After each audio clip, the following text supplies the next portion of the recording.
Fibroid uterus मतलब बच्चेदानी में गांठ या बच्चेदानी में रसौली। इसके क्या लक्षण होते हैं, क्या दिक्कतें आ सकती हैं, क्या ट्रीटमेंट की जरूरत होती है, ट्रीटमेंट की जरूरत होती भी है या नहीं, सर्जरी कराने की जरूरत होती है या मेडिसिन से ठीक हो जाता है।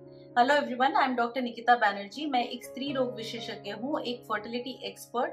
और फाइब्रॉइड यूट्रस इतना इम्पोर्टेंट है हमारे लिए जानना, क्योंकि मेजॉरिटी केसेस में पेशेंट्स को अक्सर ये डर होता है कि कहीं उनको सर्जरी तो नहीं करानी पड़ेगी। और एक्चुअली अगर आपको बताऊं तो मोर देन 90% केसेस जो है वो मेडिसिन से ठीक हो जाते हैं। ज्यादातर केसेस में कोई ट्रीटमेंट की जरूरत ही नहीं होती। बहुत ही कम केसेस होते हैं जिनके अंदर सर्जरी की जरूरत होती है। देखिए, अगर फाइब्रॉइड यूट्रस है तो उससे आपको क्या दिक्कत हो सकती है। हो सकता है आपको पीरियड बहुत ज्यादा आते हो, मतलब पीरियड में ब्लीडिंग बहुत ज्यादा होती है। कभी कभार पीरियड के दौरान पेन बहुत ज्यादा होता है, प्रेगनेंसी आने में दिक्कत होती है। और कभी कभार फाइब्रॉइड इतना बड़ा होता है और नीचे की तरफ होता है तो आपको यूरिन पास करने में भी दिक्कत होती है।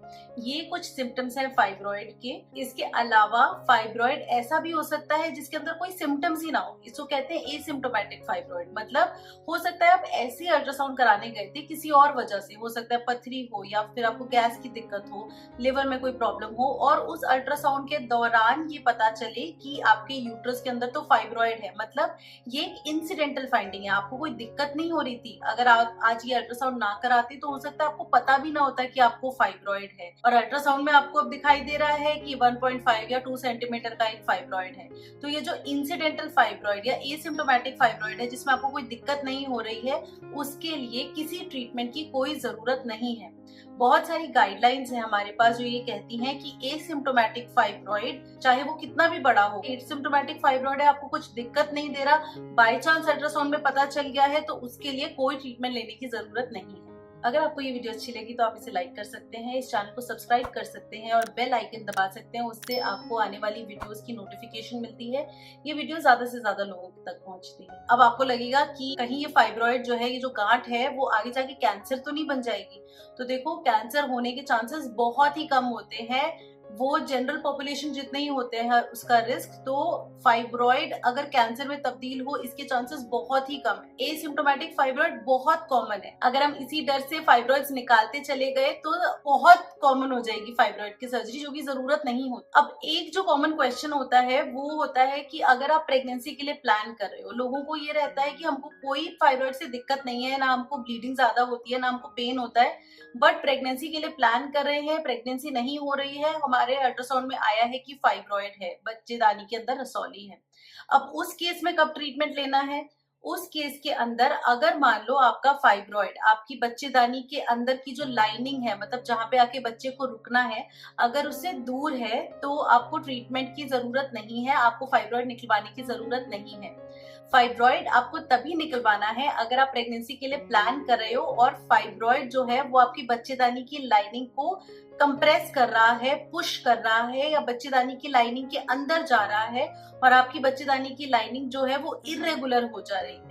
अगर फाइब्रॉइड दूर है तो कोई ट्रीटमेंट नहीं कराना, कोई फाइब्रॉइड नहीं निकलवाना। अगर फाइब्रॉइड बच्चेदानी के अंदर घुस रहा है तो फाइब्रॉइड निकलवाने की जरूरत पड़ सकती है। इस केस के अंदर भी हम कोशिश करते हैं नेचुरल वे में ट्रीटमेंट देने की, क्योंकि फाइब्रॉइड यूट्रस के अंदर रहते रहते में भी प्रेगनेंसी आ सकती है और वो प्रेगनेंसी ठीक चलती है। अगर मान लो फाइब्रॉइड वाले यूट्रस के अंदर प्रेगनेंसी आ जाती है तो उसके क्या रिस्क होते हैं? क्या उसके अंदर मिसकैरेज हो जाता है? देखो, अगेन सेम बात है। अगर जिस बच्चेदानी के अंदर बच्चे को आके रुकना है उसके अंदर फाइब्रॉइड घुसा हुआ है, वो बच्चेदानी को इरेगुलर कर रहा है, और बच्चेदानी के उस लोकेशन के ऊपर फाइब्रॉइड है, मतलब ऊपर की तरफ जहां की बच्चा चिपकता है, अगर वहां पर फाइब्रॉइड है तो मिसकैरेज का रिस्क है। लेकिन अगर फाइब्रॉइड दूर है या फिर नीचे की तरफ है, मतलब बच्चा वहां पे चिपकने का आसार नहीं है, तो फाइब्रॉइड निकलवाने की जरूरत नहीं होती। अगर फाइब्रॉइड वाले यूट्रस के अंदर प्रेगनेंसी आ जाती है तो अगर फाइब्रॉइड बड़ा है तो सेकेंड ट्राइमेस्टर में, मतलब चौथे पांचवें महीने के आसपास पेन वगैरह हो सकता है पेशेंट को, कभी कभार हल्का फुल्का फीवर आ जाता है, क्योंकि इसमें फाइब्रॉइड ना कुछ चेंजेस के थ्रू जा रहा होता है और उसको कहते हैं red degeneration of fibroid. But इसके अंदर भी कोई सर्जरी नहीं की जाती, पेशेंट को सिम्टोमेटिकली ट्रीट किया जाता है, मतलब फीवर डाउन कर देते हैं, मेडिसिन दे देते हैं, पैरासिटामोल वगैरह दे देते हैं और उससे पेशेंट ठीक रहते हैं। तो ड्यूरिंग प्रेगनेंसी कोई फाइब्रॉइड की सर्जरी कराने की जरूरत नहीं होती। अब आप लोगों का क्वेश्चन ये भी होता है कि क्या दवाइयों से फाइब्रॉइड खुल नहीं सकता, जा नहीं सकता? दवाइयों से भी फाइब्रॉइड का साइज कम हो सकता है, फाइब्रॉइड जा भी सकता है। हम ये दवाइयों का कोर्स दे सकते हैं, 3 महीने तक हम दवाई या इंजेक्शन से फाइब्रॉइड का साइज कम करने की कोशिश करते हैं। बट उसमें आपको ये जानना जरूरी है, जब आप ये फाइब्रॉइड भूलने की दवाई ले रहे होते हो 2 से 3 महीने या 3 से 6 महीने तक, तब तक आपको प्रेगनेंसी नहीं आ सकती। इन दवाइयों के चलते प्रेगनेंसी नहीं आती।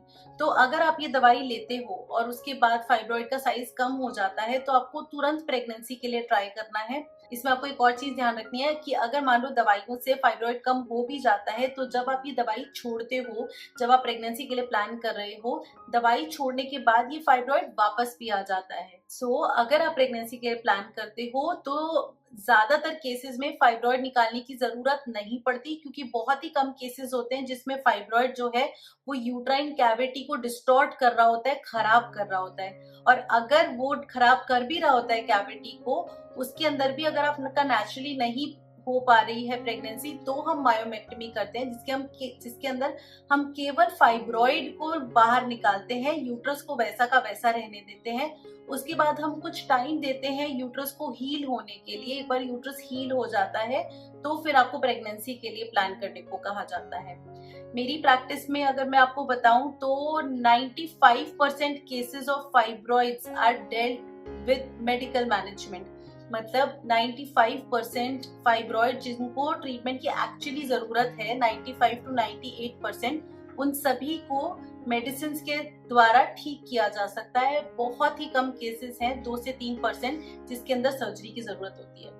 तो जैसे ही आपको अल्ट्रासाउंड दिखे और उसमें फाइब्रॉइड लिखा हुआ हो, तो आपको घबराना नहीं है। आपको ये याद रखना है कि ज्यादातर केसेस में कोई ट्रीटमेंट की जरूरत नहीं होती। अगर ट्रीटमेंट की जरूरत होती भी है तो उसको मेडिसिन से ठीक किया जा सकता है।